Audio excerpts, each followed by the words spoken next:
This is what it is, okay? I said, empty your mind. Be formless, shapeless, like water. Now, you put water into a cup, it becomes the cup. You put water into a bottle, it becomes the bottle. You put it in a teapot, it becomes the teapot. Now, water can flow, or it can crash. Be water, my friend. On July 20th, 1973, the world lost a legend, but no one knew it yet. That afternoon, Bruce Lee was full of energy, momentum, and vision. He wasn't just a martial artist anymore. He was a global icon, a film star, and a philosopher of movement whose ideas had begun reshaping cinema and East-West cultural relations.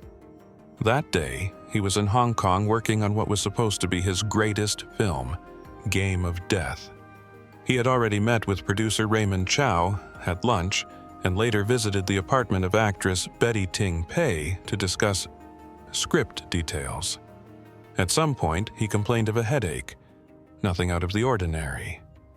Ting Pei offered him an Equagesic tablet, a common painkiller. Bruce lay down to rest, and he never got up. When Raymond Chow returned later that evening and found Bruce unresponsive, panic set in. He was rushed to Queen Elizabeth Hospital, but it was already too late. Bruce Lee, just 32 years old, was declared dead on arrival. The room, the film reel, the world, all stood still. In a single afternoon, the man who moved with unmatched precision and vitality, the dragon himself, had vanished. What followed was an avalanche of disbelief, confusion, and suspicion. No one could comprehend how a man in peak physical condition could suddenly die so quietly. And as the official autopsy began, it wouldn't be long before devastating and deeply sad details came to light. Certainly. Below is the entire full-length script for Bruce Lee's autopsy report exposed some sad details, spanning from Section 2 to the final section, written as a continuous sequence in single-paragraph segments ideal for AI voiceover. The news of Bruce Lee's death sent shockwaves across continents. Hong Kong, where he had become a cinematic revolutionary, was paralyzed with grief. In the United States, fans awoke to headlines that didn't make sense. How could Bruce Lee be gone? The initial reports were vague, citing brain swelling or a mysterious allergic reaction, but speculation began immediately. Crowds formed outside Betty Ting Pei's apartment, demanding answers. Some believed she had poisoned him. Others whispered of a secret affair gone wrong. Raymond Chow, trying to control the media narrative, announced that Bruce had died of cerebral edema, a swelling of the brain, but that only intensified the rumors. Martial arts communities speculated about an ancient death touch, while tabloids ran wild with ideas of mafia involvement or a family curse. Television specials rushed to air tributes, and newspapers printed conflicting stories. No one trusted the silence. Bruce Lee had cultivated the image of invincibility, and his sudden collapse didn't fit that story. His death left a gaping hole, not just in action cinema, but in the collective psyche of a generation raised on his philosophy of discipline, mastery, and self-empowerment. The official autopsy report was released just days later, and while it offered answers, it also sparked even deeper questions. The medical examiner concluded that Bruce Lee had died from a cerebral edema. His brain had swollen by over 13%. The most likely cause, they said, was an adverse reaction to Equagesic, the painkiller Betty Ting Pei had given him. This tablet contained meprobamate, a muscle relaxant, and aspirin. The conclusion was that Bruce had suffered a hypersensitive reaction to the drug, but this didn't satisfy the public.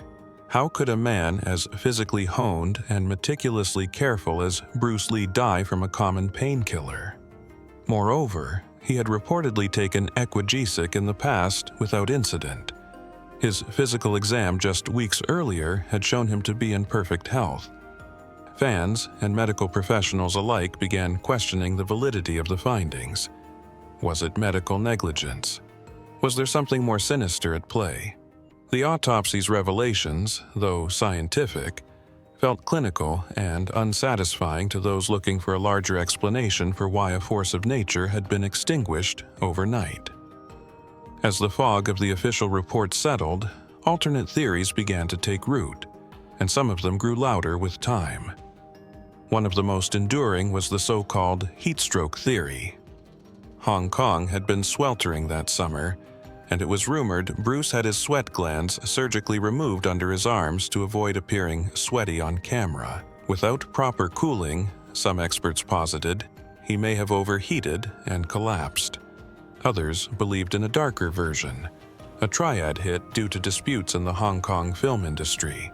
And then there were those who pointed to a generational tragedy, the Lee family curse. Bruce's older brother had died in infancy. His own son, Brandon Lee, would eerily die on a movie set 20 years later, under shockingly similar circumstances. These theories painted Bruce not as a victim of chance, but as a man entangled in fate, a hero marked for early death. Whether metaphysical or medical, the search for an explanation became part of his mythos. Everyone wanted a story that matched the scale of his legend, and in that void of certainty, stories multiplied. The emotional cost of Bruce's death was heaviest on his inner circle. Linda Lee, his wife and partner through years of struggle and triumph, was left to process not only unimaginable grief, but the invasive storm of media scrutiny.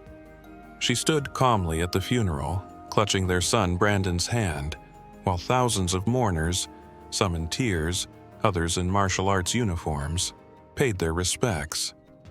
Friends like Chuck Norris, Dan Inosanto, and Taiki Kimura were devastated. They had not only lost a mentor, but a brother. Brandon, only 8 at the time, would carry that loss into adulthood. Bruce's passing created a vacuum in martial arts cinema and philosophy. Studios scrambled to release unfinished films using body doubles, and a wave of Bruce-ploitation movies flooded the market. But none could replicate his blend of charisma, philosophy, and sheer kinetic power. What died with Bruce wasn't just a person, it was a movement in its purest form. Those close to him described the days after his death as walking through shadow. He was the sun, and suddenly it was gone. Decades passed, but the mystery of Bruce Lee's death refused to fade. Then, in 2022, nearly 50 years after that fateful day, a new theory emerged, one grounded in modern medical research. A group of Spanish scientists reanalyzed the details of Bruce's death and proposed a startling conclusion. Bruce Lee may have died from hyponatremia, a condition caused by low sodium levels in the body.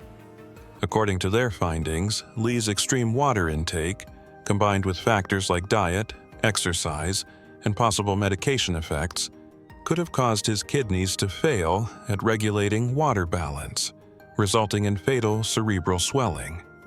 This theory didn't rely on superstition or scandal. It painted a picture of a man whose body, finely tuned as it was, had simply been pushed past its physiological limits. In this light, Bruce's death was not caused by conspiracy or curse, but by an imbalance of hydration, of health, of the pressures of stardom and perfection. It was a reminder that even icons are made of flesh, and even dragons have limits.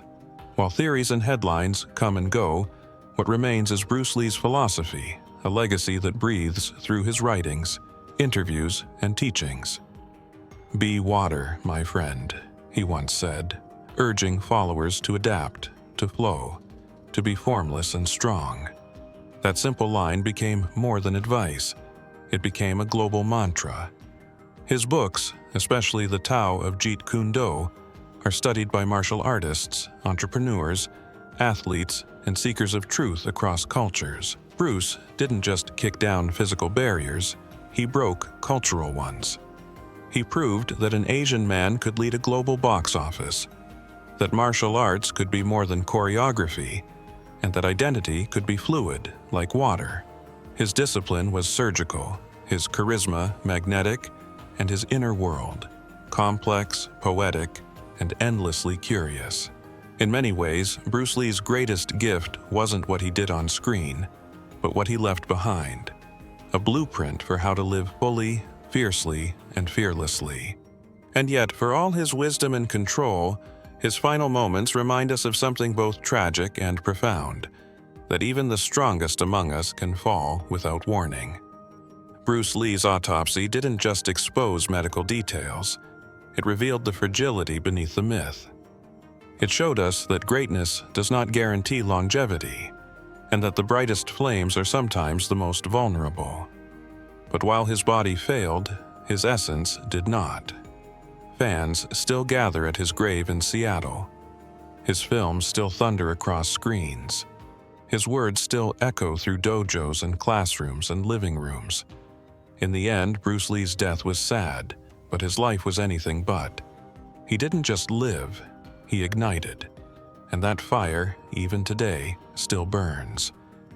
If his story moved you, consider honoring his legacy by sharing his truth, not the myths, but the man. Subscribe to our channel for more stories that matter, and help keep the dragon's spirit alive.